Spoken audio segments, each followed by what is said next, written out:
अगर अब भी न संभलोगे तो मिट जाओगे दुनिया से, अगर अब भी न संभलोगे तो मिट जाओगे दुनिया से, तुम्हारी दास्तानें भी न होंगी दास्तानों में।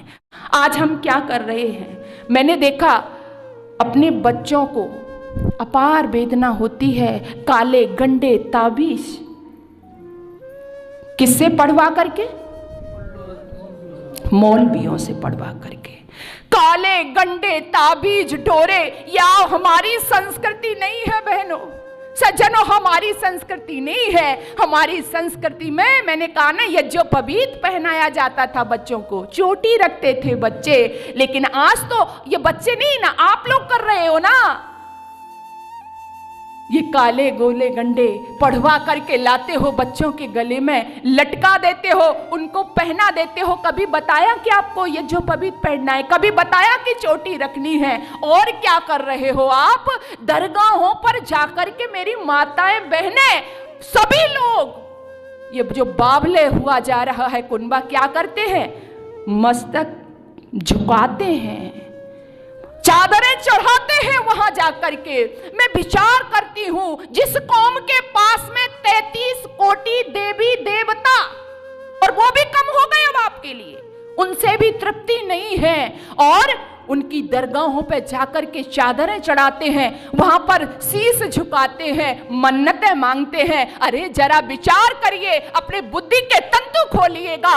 जिन मुसलमानों ने, जो गौ भक्षक थे, जो संस्कृति भक्षक थे, जिन्होंने मंदिरों को तोड़ा, जिन्होंने आपके छोटे छोटे बच्चों को आपकी आंखों के सामने काट दिया, जिन्होंने आपकी बहन बेटियों के साथ में अत्याचार किया, वो आपकी मन्नतें पूरा करेंगे? अपार वेदना मेरे दिल में होती है, और वेदना के साथ में मैं कह रही हूं, वो आपकी मन्नतों को पूरा करेंगे। जहां से आप मन्नतें मांग रहे हो, सावधान हो जाइए, वो मन्नतें पूरा नहीं करेंगे। क्यों पूरा नहीं करेंगे?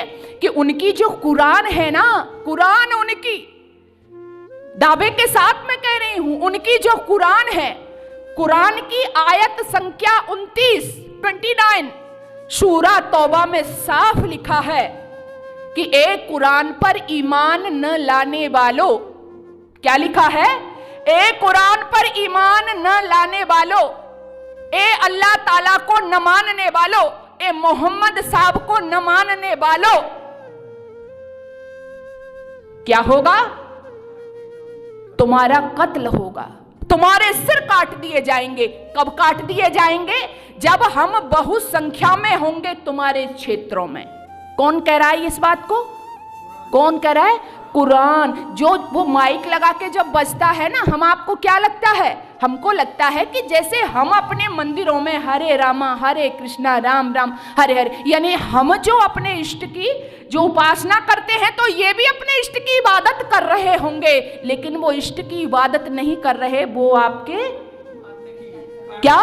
आपके सर्वनाश की बात कह रहे हैं, आपके काटने की बात कह रहे हैं। कि यदि आपने मोहम्मद साहब को नहीं माना, यदि आपने कुरान को नहीं माना, यदि आपने इस्लाम को नहीं माना, याद इस पर आप ईमान नहीं लाए, तो आपकी गर्दनें उतार दी जाएंगी। इसलिए वक्त जो है वो जागने का है, वक्त जो है आज संभलने का है। मैं ये सब बात इसलिए कह रही हूं, मैं आपको, बहुत लोग कहते हैं कि भावनाओं को बहुत लोग भड़काने का काम करते हैं। ये भावना भड़काने वाली बात नहीं है, आज ये आपको जागृत होने वाली बात है। अगर अब भी न संभलोगे तो मिट जाओगे दुनिया से, अगर अब भी न संभलोगे तो मिट जाओगे दुनिया से, तुम्हारी दास्तानें भी न होंगी दास्तानों में। बहुत आपने गलती की है, बहुत आप कुटे पिटे हो,